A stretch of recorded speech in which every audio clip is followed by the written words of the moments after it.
जितने भी जॉब्स जा रहे हैं, जिनकी भी जॉब्स निकल चुके हैं या निकलने वाले हैं, या जिनको लगता है कि हाँ यार मेरे जॉब में अभी ज़्यादा कुछ बचा नहीं है, सिर्फ मुझे कंपनी बताना है कि कब निकलनी है, तो ऐसे वाले जो भी सोच रहे हैं, तो काफ़ी लोगों को ये है कि हाँ यार ई कॉमर्स कर लेते हैं, वो भी एक्सपोर्ट में।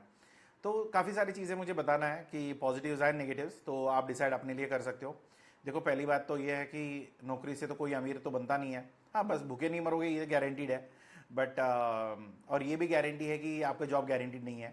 तो आज के टाइम पे काफ़ी कुछ चीज़ें बदल रही है, and thousands of things are changing drastically, जो आपके हाथ में नहीं है ना मेरे हाथ में है। But we are all seeing this happening. तो अभी इवन एक्सपोर्ट में भी काफ़ी सारे अनसर्टेनिटीज़ हैं, बट स्टिल एक बार बिजनेस बन गया तो एक बार सेटअप हो गई, थोड़ी जग्स आएगी हियर एंड देयर, बट उसके अलावा ज़्यादा प्रॉब्लम हमारे लिए नहीं होता है। तो द अपॉर्चुनिटी, आप क्या मिस कर सकते हो, या कितनी बड़ी अपॉर्चुनिटी है एक्सपोर्ट बिजनेस में।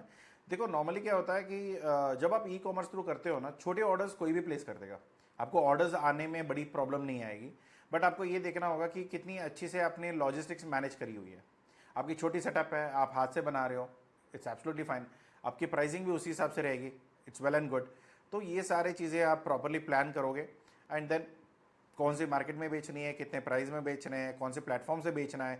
अपने से प्लेटफॉर्म बना लोगे तो थोड़ी खर्चा कम पड़ेगा। अगर कहीं और से बनवा रहे हो तो फिर उसकी वेयर हाउस की खर्चा और बाकी सारी चीज़ें आपको देनी पड़ेगी। तो ये सारी चीज़ें अगर आप देखोगे ना, तो आज के टाइम पे इट्स ऑल गुड। 12% का CAGR है, which is a high growth. तो यहाँ पे कोई कमी नहीं आएगी, क्योंकि लोग आज के टाइम पे बहुत अच्छी खासी शॉपिंग करते हैं ऑनलाइन पे। देन कोई नए नए पोर्टल्स में भी कोई प्रॉब्लम नहीं है। अगर आपकी रिटर्न पॉलिसी ठीक है ना, अगर आपको ऑर्डर आएगी या नहीं आएगी, ये प्रोडक्ट और क्वालिटी तो डिफाइन करेगा ही करेगा, उसके साथ साथ आपका रिटर्न पॉलिसी डिफाइन करेगा। अगर आपकी रिटर्न पॉलिसी आपने ढंग का डाल दिया, जिसमें कस्टमर की भी और आपकी भी दोनों की सेफ्टी है, तो देन इट्स ऑल गुड, तो काम चल जाएगा। अगर ऐसा नहीं होता है तो then you are in a deep trouble. ठीक है। तो बहुत अच्छी वॉल्यूम है, इंडिया से बहुत अच्छी ई कॉमर्स शिपमेंट हो रहा है। यू कैन प्लान इट, और इसमें काफ़ी सारे सपोर्ट्स हैं, तो वो आप लेके आप काम करना शुरू कर सकते हैं। तो आज के टाइम पे गवर्नमेंट इनिशिएटिव्स भी काफ़ी सारे हैं, ज़्यादा है। तो कंपेरेटिवली अगर आप देखोगे तो आप पोस्टल सर्विस से भी एक्सपोर्ट कर सकते हो, जिसको हम लोग नॉर्मली बोलते हैं डाक निर्यात केंद्र। अभी हर जगह सही सर्विसेज है नहीं है, प्रॉपर गाइडेंस दे सकते हैं नहीं दे सकते हैं, ये नहीं पता। मगर गवर्नमेंट की इनिशिएटिव्स हैं हमेशा। क्या बोलते हैं ना, गवर्नमेंट इनिशिएटिव तो ले लेता है, बाद में एग्जीक्यूशन में मार खा जाता है। तो वही रहेगा कि आप एक बार देख लो, वरना फिर प्राइवेट प्लेयर्स भी बहुत सारे पड़े हुए हैं, तो अगर आपको उनकी भी ज़रूरत पड़ेगी तो उनसे भी आप काम कर सकते हो। DGFT की जो कोलैबोरेशन हैं, अगर आप देख लेना कि कस्टम डिपार्टमेंट से और आइस गेट पोर्टल से सारा सब कुछ आप डिजिटली मैनेज कर सकते हो। नॉर्मली एक ही पोर्टल पे आपको प्रॉपरली सारा सब कुछ हो जाएगा। उसमें भी वहाँ पे ज़्यादातर प्रॉब्लम नहीं होगा, बट एक होता है कि अगर आप सारी चीज़ें मैनुअल करना चाहते हो ना, तो वहाँ पे दिक्कत आ सकती है। अगर इंटीग्रेशन यूज़ करके आपके जितने भी कोरियर पार्टनर्स है या जिनसे भी है, तो वहाँ पे आप ऑर्डर पंचिंग और सारी चीज़ों की सॉफ्टवेयर भी ले लेते हो, तो वो भी काम आपके लिए आसान हो जाएगा। एंड मोर ओवर 2 से 3 ग्लोबल पार्टनर्स आप रख लेना। अगर आपको लगता है कि हाँ यार देखो आज के टाइम पे ना 2 kg से कम से ज़्यादा शिपमेंट बहुत सारे हैं, दो हर दिन जाते हैं, तो आपके भी चला जाएगा, उसमें भी आपको प्रॉब्लम नहीं आएगी। बट एक ही है कि अपनी पूरी एग्जीक्यूशन सिस्टम कैसे बनाओगे, ये एक कैच है। और इसमें कौन से प्रोडक्ट्स आप डालोगे, टेक्सटाइल्स है, हैंडलूम है, हैंडीक्राफ्ट है, स्पाइसेस है, टी है, ये सब चीज़ें बल्क में भी जाती है। ऐसा नहीं कि ये बल्क में नहीं जाती है, बल्क में जाती है, मगर आपको अभी बल्क में नहीं करना है, तो देन ये आप प्लान कर सकते हो। आयुष वाली, हर्ब्स वाला जो मेडिकल रिलेटेड है, जेम्स एंड ज्वेलरीज हैं, इंजीनियरिंग गुड्स हैं, ये सारी चीज़ें आप आराम से आप एक्सपोर्ट कर सकते हो। इसमें ज़्यादातर सर्टिफिकेशन जो लगने हैं वो तो लगेंगे, और थोड़ी बहुत एग्जीबिशन मिलेगी, क्योंकि आप रिटेल मार्केट में नहीं जा रहे हो। इसमें अलग से आप मार्केटिंग करके वहाँ पे पूरी बड़ी कम्युनिटी को नहीं बेच रहे हो। जो वॉलेंटरीली ऑर्डर करना चाहते हो वो कर सकते हैं। तो ये सारे रूल्स एंड रेगुलेशंस होंगे, इनकी अलग अलग सर्टिफिकेशंस होगी, उनकी क्या क्या होगा, कैसे होगा, ये पूरी डॉक्यूमेंट आपको चाहिए होगा। तो नीचे आपको लिंक मिल जाएगा, वहाँ पे जाके आप पूरी रिपोर्ट डाउनलोड कर सकते हो। बट अगर आपको लगता है कि यार अमेजोन, ईबे, इन सारे वेब पोर्टल्स पे अगर आप लिस्ट करना चाहते हो, एक तो उनके पोर्टल की रजिस्ट्रेशन फीस होगी, ऑपरेशनल फीस होगा, उसके ऊपर आपका कमीशन होगा। और अगर उसके अलावा आप ये भी ले रहे हो कि हाँ यार इनकी फुलफिलमेंट भी हम ले लेंगे, तो उनकी वेयर हाउस का जो खर्चा पड़ेगा वो भी आपके ऊपर पड़ेगी।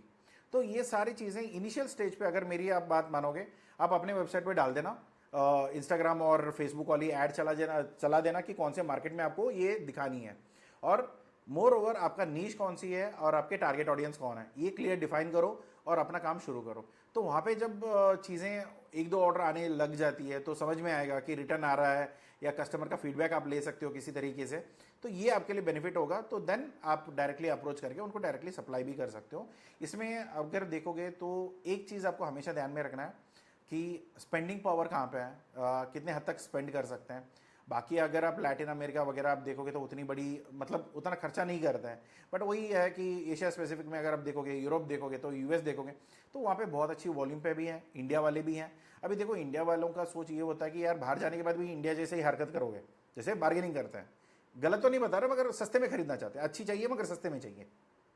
तो अगर ये सोच रखोगे तो फिर वहाँ पे भी इंडियन डायस्पोरा को टारगेट करके कोई फायदा नहीं मिलेगा, क्योंकि जितना इंडिया में बेच रहे उतने ही प्राइस में वो भी मांगेंगे, तो फिर वो दिक्कत आएगी।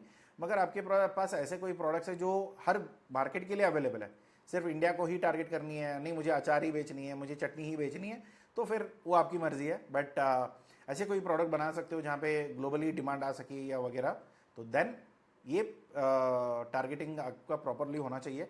कौन से मार्केट में देख रहे हो, मैं यूएस एक छोटी मार्केट नहीं है, अगर आप जब काम करोगे तो इतना ध्यान में रखना चाहिए कि जब आप मार्केट सेलेक्ट करते हो तो कम से कम ऑर्डर हर बार आना चाहिए और उसी हिसाब से आपकी मार्केटिंग होनी चाहिए। कभी भी ऐसा नहीं होना चाहिए कि सारा पैसे मैंने प्रोडक्ट पे डाल दिया, रिसर्च पे डाल दिया, मशीन पे डाल दिया, फिर बाद में मुझे ऑर्डर नहीं मिल रहा है। देखो मार्केटिंग के लिए पैसे रखने ही चाहिए। मेजर आपके बिजनेस स्पेशली ई कॉमर्स में आपकी मेजर 60% ऑफ इन्वेस्टमेंट जो भी जाएगा वो मार्केटिंग पे ही जाएगा, वरना आपका एक ऑर्डर भी जनरेट नहीं होगा, इतना ध्यान रखना। सो व्हेन टू सेल, या कब बेचनी है, त्यौहार पे बेच सकते हो, कौन से त्यौहार कब कब आते हैं उसके हिसाब से देख सकते हो, क्योंकि तब आपकी कैलेंडर एक नहीं रहेगी, आपकी मल्टीपल कैलेंडर रहेगा, मल्टीपल टारगेट मार्केट में कौन सी कैलेंडर चल रही है उस हिसाब से आप देख सकते हो। प्राइसिंग स्ट्रैटेजी देख लेना। तो मेजरली क्या होगा कि अगर आपका 10 रुपये में बन रहा है, मुझे 2 रुपये ट्रांसपोर्टेशन में लग रही है, मुझे 15 रुपये तक मैं बेच पाऊंगी, तो देन गुड इनफ, आप कर सकते हो। क्योंकि घर पे आप बैठ के आपको इसको ज़्यादा इन्वेंट्री रखने की ज़रूरत नहीं है, एक बेडरूम भी काफ़ी रहेगा ये बिज़नेस शुरू करने के लिए। सारी सर्टिफिकेशन आप घर पे करवा लो और बाकी सारी चीज़ें रेडी करके आप डायरेक्टली एक्सपोर्ट करना शुरू कर सकते हो। मगर एक प्रॉब्लम यहाँ पे ये होता है कि जब आप शिपिंग करते हो ना, अगर आपके शिपिंग पार्टनर ढंग के नहीं है, आप ये बोलोगे कि नहीं मुझे ना फेडेक्स और डीएचएल के साथ काम करना है, तो फिर आपकी लॉजिस्टिक कॉस्ट आपके प्रोडक्ट से 4 गुना या 5 गुना हो जाएगा अगर आपके सस्ते प्रोडक्ट्स हैं। तो ये प्रॉब्लम आएगी, थोड़ा ध्यान रख लेना।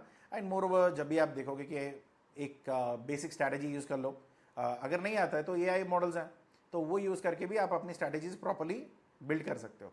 तो देन प्रोडक्ट की इमेजेस होती हैं। काफ़ी बार क्या होता है कि यार मेरे पास अच्छा कैमरा नहीं है मगर प्रोडक्ट की फ़ोटोज़ मुझे इसी से लेनी है, ले तो लो मगर उसको थोड़ा एडिटिंग वहीं पे करवा लेना, तो सो दैट वो प्रोडक्ट्स अच्छे दिखे। वरना जिस हालत पे हमने देखे हुए हैं प्रोडक्ट्स जो मिलते हैं या उन्होंने जो वेबसाइट पे डाल रखा है, तो ऐसे प्रोडक्ट्स है कि यार ये तो ऑर्डर करने का मन ही नहीं कर रहा, क्योंकि जो दिखता है वही बिकता है। अभी दिखने में ही ठीक नहीं है तो बिकेगी भी नहीं, जब बिकेगी नहीं तो फिर ऑर्डर नहीं आएगी, तो बिज़नेस कैसे बनने वाला है।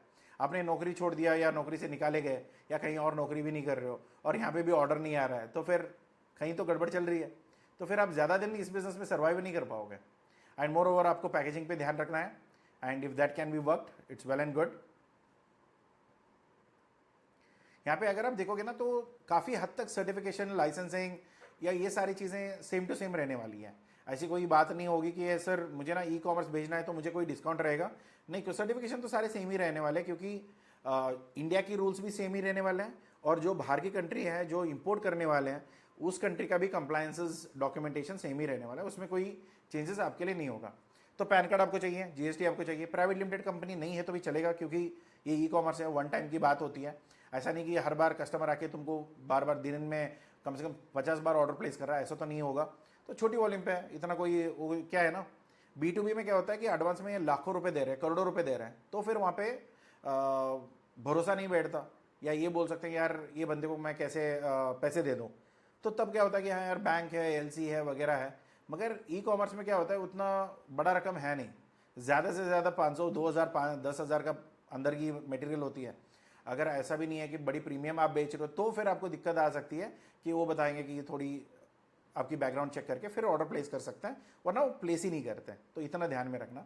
तो यहाँ पे जीएसटी हो गया, आईसी आप देख सकते हो, एडी कोड रजिस्ट्रेशन आपको करवाना ही है, तो आईसी भी आपको चाहिए, एडी कोड भी आपको चाहिए, आरसीएमसी भी आपको चाहिए, और एलयूटी जीएसटी वाला ले लेना, क्योंकि यहाँ पे टैक्स जो बेनिफिट होगी ना तो आप डायरेक्टली बिना जीएसटी पे करें आप उसको बाईपास कर सकते हो, वरना क्या होगा, जो जीएसटी आपने भरा हुआ है वो तो आपको चला जाएगा, उसका कोई फ़ायदा नहीं है। एलयूटी ले लो आप। ये सब चीज़ें जो मैं बता रहा हूँ ना, ये थोड़ी कंफ्यूजिंग वाली रह सकती है, मगर आप अपने सीए से बात कर लोगे, वो आपको समझा देंगे एलयूटी क्या होता है, कैसे मदद मिलती है, एंड पूरी सिस्टम वो खुद ही रेडी करके आपको दे देंगे, ठीक है। अगर आपके सीए में दिमाग है तो कम, मतलब वो डिस्क्लेमर वाली बात है कि अगर वो उसको भी नहीं पता तो फिर भाई काम खराब हो गया ना। तो शिपिंग रोड्स अगर आप चाहते हो सस्ते में हो जाए, सस्ते में नहीं, थोड़ी मतलब ढंग का हो जाए, तो इंडियन पोस्टल सर्विस आप यूज़ कर लेना। जैसे मैं बता रहा हूँ, हर एक का सिटी का जो पोस्टल ऑफिस होती है उतनी खासी अच्छी खासी होती है या नहीं है ये नहीं पता, आप अपना चेक कर लेना। दूसरा कोरियर सर्विसेज है, बहुत सारे कोरियर पार्टनर्स हैं जो इंटरनेशनली डोर पिकअप से लेके इवन अगर रिटर्न भी आती है वो तक आपके दरवाजे तक वो पहुंचा देंगे, तो उसकी पूरी सिस्टम उनके पास है। वो थोड़ी प्रीमियम सर्विस मिलेगी, मगर वो आपके लिए मैंडेटरी है, क्योंकि आप अपना सरदर्दी नहीं लेना चाहते हो तो आप वो कर सकते हो, वरना फिर क्या होगा कि वहाँ पे दिक्कत हो जाएगी। फिर प्लेटफॉर्म जितने भी अमेज़ॉन है, ईबे है, इनमें आपको लगाना है तो लगाइए। अगर मैं मुझे पूछोगे तो सस्ते वाले में बहुत सारी चीज़ें हो जाती है। एक है ज़ोहो कॉमर्स, हाँ, ज़ोहो कॉमर्स पे भी अगर आप करोगे तो वहाँ पे भी आपके सस्ते में पूरी पोर्टल बन जाएगी, और वो एक साल भर की सब्सक्रिप्शन आप ले लोगे तो वहाँ पे भी दिक्कत नहीं आएगा।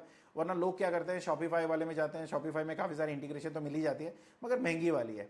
तो देख लेना आपको जौन से दोनों में कौन सी प्लेटफॉर्म आपको ठीक लगती है।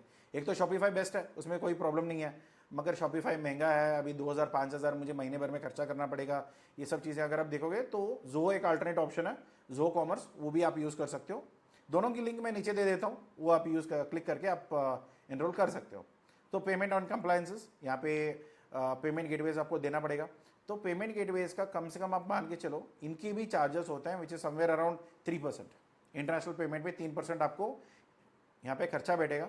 अगर आप ये अमेजोन या किसी और प्लेटफॉर्म के थ्रू कराते हो ना, तो उनकी चार्जेस अलग रहेगी और उनकी पेमेंट की सिस्टम भी अलग रहेगा। तो वहाँ पे आपको सिर्फ बैंकिंग सिस्टम डालना है, और वो जो भी पैसे अपने कमीशन काट के जो भी आपको देना होगा वो आप उनको आपके अकाउंट में आ जाएगा। अगर आप अपनी प्लेटफॉर्म पे बनाना चाहते हो तो फिर ये सारी चीज़ें आपको ध्यान में रखनी है।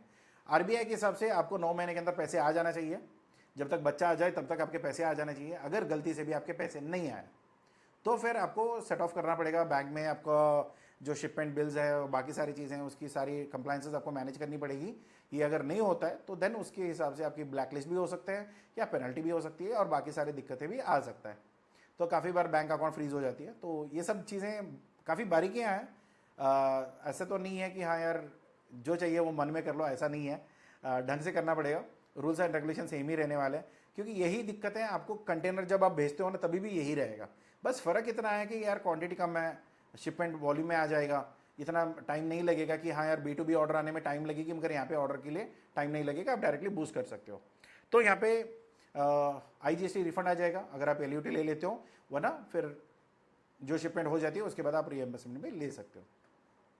अगर कहीं लिमिट मिलती है तो फिर अगर आपने ढंग का किया हुआ है, बाकी सेट ऑफ कर सकते हो, राइट ऑफ कर सकते हो, वो भी ऑप्शंस आपके लिए अवेलेबल है। मगर B2B में उतना आसानी से नहीं होगा, बट यहाँ पे तो कर ही सकते हो। तो एक्शन प्लान के लिए अभी आप प्रॉपरली रिसर्च कर लेना कि कौन सी टारगेट मार्केट है, क्या प्रोडक्ट है, कौन से प्लेटफॉर्म पे मुझे बेचनी है, और कौन सी प्रोडक्ट की डिमांड है और क्या प्राइस पे मैं बेच सकती हूँ। तो उस हिसाब से आप प्लान करो। रजिस्ट्रेशन ग्लोबल प्लेटफॉर्म से देख लेना कि कौन सी प्लेटफॉर्म आपके लिए ठीक लगेगा। अपना वेबसाइट बनाओगे, देखो क्या होता है ना, मैंने दुकान खोल दी मगर दुकान पे कोई आ नहीं रहा, तो फिर उसका कोई मतलब नहीं है कि आपने दुकान अपनी बना ली।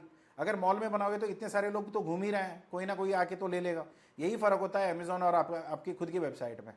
अभी खुद की वेबसाइट बना दी है तो खर्चे कम है, बट कोई आ नहीं रहा, उसके लिए SEO करना पड़ेगा, मार्केटिंग करनी पड़ेगी वगैरह वगैरह। अभी अमेज़ॉन में है, अमेज़ॉन में लोग इतने घूम ही रहे हैं, कहीं ना कहीं किसी को दिखेगा, कोई ना कोई ऑर्डर करेगा। तो वो सोच के अगर आपको करना है तो अमेज़ॉन ग्लोबल आपके लिए बेस्ट ऑप्शन है, वो भी आप कर सकते हो। एक बार एक मार्केट पे करना शुरू करो, फिर उसके धीरे धीरे करते आप मार्केट भी ऐड ऑन कर सकते हो। तो प्रोफेशनल कैटेगरी अगर आप देखोगे ना, तो SEO करना, अपनी वेबसाइट पे भी मेहनत डालना, सिर्फ अमेज़ॉन के भरोसे पे मत बैठना। तो ये सारी चीज़ें आपके साइमल्टेनियसली कर सकते हो, क्योंकि ऐसा नहीं कि एक ही बार करके सब कुछ अपने ऊपर लेना है, तो वो करने की ज़रूरत नहीं है।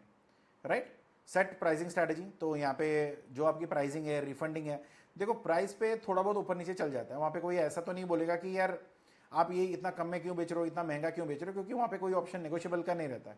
वहाँ पे एक लेंगे या नहीं लेंगे, तो इतने में काम हो जाएगा। तो आपको प्रॉब्लली उसको कैलकुलेट करोगे तो बहुत अच्छी बात है। तो देखो क्या होता है ना सर, ये कैसे करना है, क्या करना है, उसके अलग वीडियोज़ है, वो भी जाके आप देख सकते हो। तो यहाँ पे लॉजिस्टिक पार्टनर्स और पेमेंट गेटवे ये दोनों प्रॉपर्ली आप सेटअप कर लेना और सारे डॉक्यूमेंट्स करके ये अकाउंट खुलवा लोगे तो आपका काम बन जाएगा, उसमें कोई प्रॉब्लम नहीं है। तो एक आप जब लॉन्च करोगे उसको प्रॉपर्ली मॉनिटर करोगे, फिर उसके बाद स्केल करोगे। कोई मल्टीपल प्रोडक्ट मत डाल देना कि मुझे ये भी बेचनी है, वो भी बेचना है, ये भी करना है, वो भी करना है। मार्केटिंग में बहुत सारे पैसे फूक जाएंगे और एक भी ढंग का ऑर्डर आपको आएगा नहीं। तो इसलिए संभाल के एक एक प्रोडक्ट करते जाइए तो आपका काम बनता जाएगा, उसमें कोई प्रॉब्लम नहीं है। अगर वहाँ पे जीएसटी या रिफंड का या रिटर्न्स का कोई भी चैलेंज आ रहा है वो पहले सॉल्व कर लो, फिर उसके बाद आपका काम बन जाएगा। ठीक है। अगर यहाँ पे आप काम करने के लिए रेडी हो, सर मुझे कोई भी रीज़न हो सकता है, नौकरी छुट्टी है, नौकरी छूटने वाली है, या कुछ नया शुरू करना है, सारा मिला के एंड ऑफ द डे आप बिजनेस अच्छे से कर सकते हो अगर आपको ये कॉन्फिडेंस है। अगर कहीं पे सिर्फ ये चीज़ें हैं कि सर मैंने यहाँ पे जो आपने बताया ना ये काफ़ी बेसिक लेवल की है, मुझे थोड़ी और मदद चाहिए, तो आप कंसल्टेशन कॉल बुक कर सकते हो। अगर आपको ये लगता है सर मुझे ना कंप्लीट हैंड होल्डिंग चाहिए, साल भर के लिए मुझे मदद करो, वो भी ऑप्शन है, अवेलेबल है। हर दिन 8 बजे बैठ के हम लोग बिजनेस डिस्कस करते हैं जो भी चीज़ें हैं मैं बताता हूँ। अभी मैंने यहाँ पे बता दिया कि यार लॉजिस्टिक वाले से पार्टनरशिप करो, किससे करोगे, कैसे करोगे, ये भी तो डाउट आएगी। तो फिर उसमें क्या होगा कि आप साथ में बैठ के भी काम कर सकते हैं। तो ये सारा देख लेना, क्योंकि अगर आपका बजट अच्छी खासी है कि ठीक है मेरे 10-15 लाख जोड़ रखे हैं उसमें मुझे करना है तो ठीक है। अगर इसमें क्या होगा कि सिर्फ ई कॉमर्स नहीं रहेगा, B2B भी रहेगी, ई कॉमर्स भी रहेगा, डोमेस्टिक बिजनेस भी रहेगा, डोमेस्टिक ई कॉमर्स भी रहेगी, सारा सब कुछ मिला के ही रहेगा। वहाँ पे आप सीख सकते हो, कर सकते हो, और जो भी दिक्कत आ रहा है वहीं का वहीं पूछ के आप काम अपना निकाल सकते हो। अगर आपको लगता है कि हाँ यार ये चीज़ें मुझे मेरे लिए चाहिए तो फिर कॉल करिए। अगर आपको सिर्फ फ्री में कुछ चाहिए तो प्लीज़ कॉल मत करिए, जो भी है कमेंट बॉक्स है वहाँ पे आपका सवाल डाल देना, क्योंकि मेरी टीम की बैंडविड्थ ऑलरेडी खत्म हो चुकी है, क्योंकि ऑलरेडी ट्रंप ने हमारी इतनी खासी सरदर्दी दे रखी है ना, तो हमें खुद टाइम नहीं लग रहा।